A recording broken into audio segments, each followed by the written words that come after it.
Bonjour tout le monde, aujourd'hui je continue la série fiches composants avec un nouvel élément. Celui-ci se trouve en général dans des circuits d'alimentation. Ce composant est un régulateur de tension assez particulier comme nous allons le découvrir. Ainsi dans cette vidéo, je vais parler des régulateurs de la série LM7900.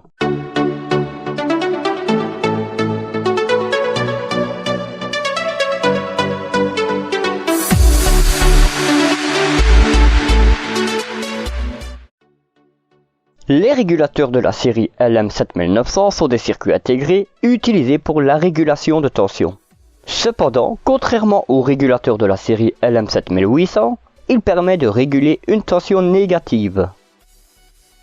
Sa tension est fixe et il possède 3 broches. Les deux X après le nombre 79 désignent une tension de sortie. Par exemple, si on remplace les deux X par 0,5, soit LM79,05, cela signifie que ce régulateur délivre en sortie une tension de moins 5 volts. Dans cette fiche composant, j'utiliserai le régulateur LM79,05. La tension appliquée sur sa broche d'entrée doit être comprise entre moins 7 volts et moins 25 volts. Sa sortie est capable de délivrer une intensité maximale de 1,5 A. Comme pour les régulateurs de la série LM7800, ceux de la série LM7900 doivent avoir sur leur entrée une tension minimale. Celle-ci doit être égale à la tension de sortie pour laquelle le régulateur est défini, à laquelle on ajoute moins 1,1 V afin qu'il fonctionne correctement. Pour être certain d'obtenir une régulation parfaite, on ajoutera moins 2 V. Dans notre exemple, la tension d'entrée du LM79,05 devra s'élever au minimum à moins 7 V. Observons le brochage du LM79,05. La broche 1, GND, elle correspond à la masse. La broche 2, Input, elle correspond à la broche d'entrée, soit moins 7 V à moins 25 V. Et enfin la broche 3, Output, elle correspond à la broche de sortie. À présent, abordons le principe de fonctionnement des régulateurs de la série LM7900. Aussi, regardons le diagramme interne du régulateur LM79,05. Nous pouvons observer qu'il y a pas mal de composants.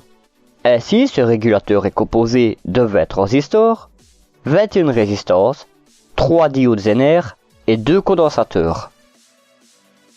Ainsi, il y a 46 composants enfermés dans un petit boîtier.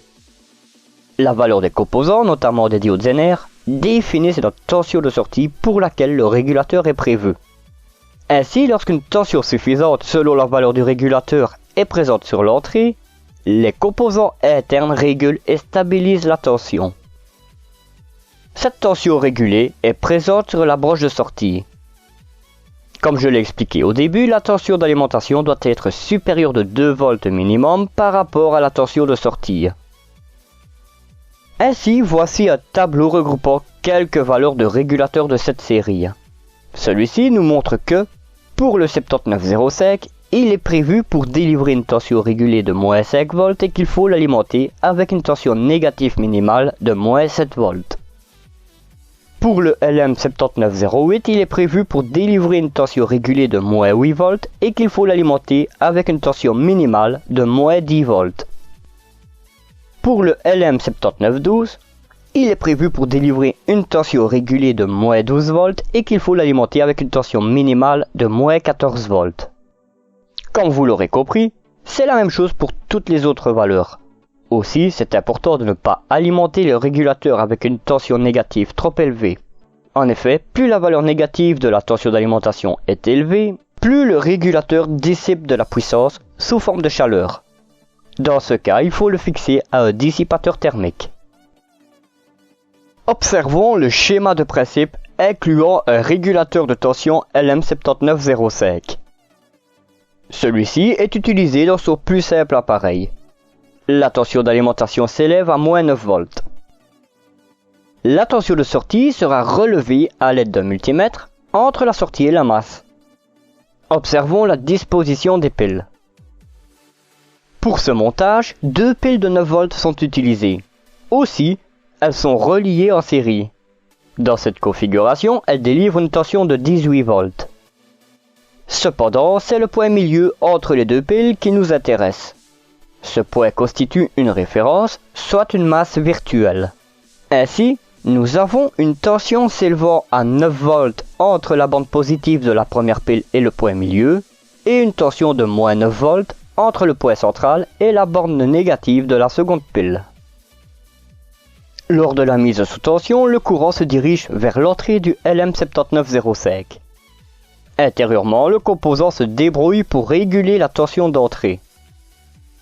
Par conséquent, la tension est réduite en sortie afin de délivrer une tension s'élevant à moins 5 volts.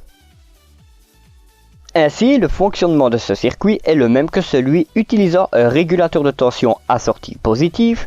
Il n'y a juste que la polarité qui est inversée. De plus, il ne faut pas oublier d'ajouter des diodes de protection entre la sortie et l'entrée du LM7905 si la valeur des condensateurs sont plus élevées, soit de l'ordre du microfarad. Voyons à présent le schéma d'implantation. Ce schéma montre comment les composants sont reliés entre eux.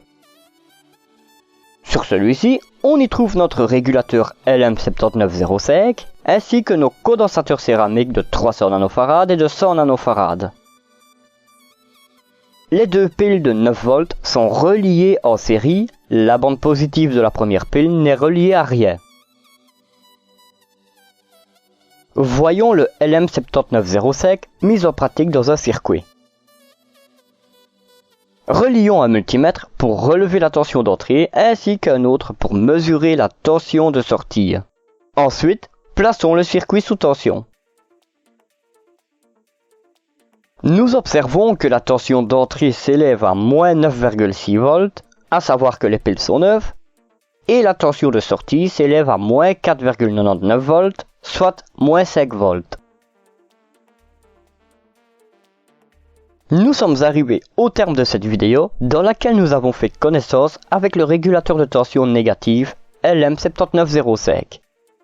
Nous y avons vu son brochage, son principe de fonctionnement, ainsi que sa mise en pratique dans un petit circuit. Dans la prochaine vidéo, je l'utiliserai dans un montage concret. Afin de ne pas rater la sortie de celle-ci, abonnez-vous et activez les notifications.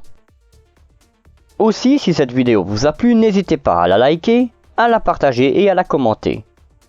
Tout en vous souhaitant de très bonnes expériences électroniques, je vous donne rendez-vous pour la suite sur Proto Électronique.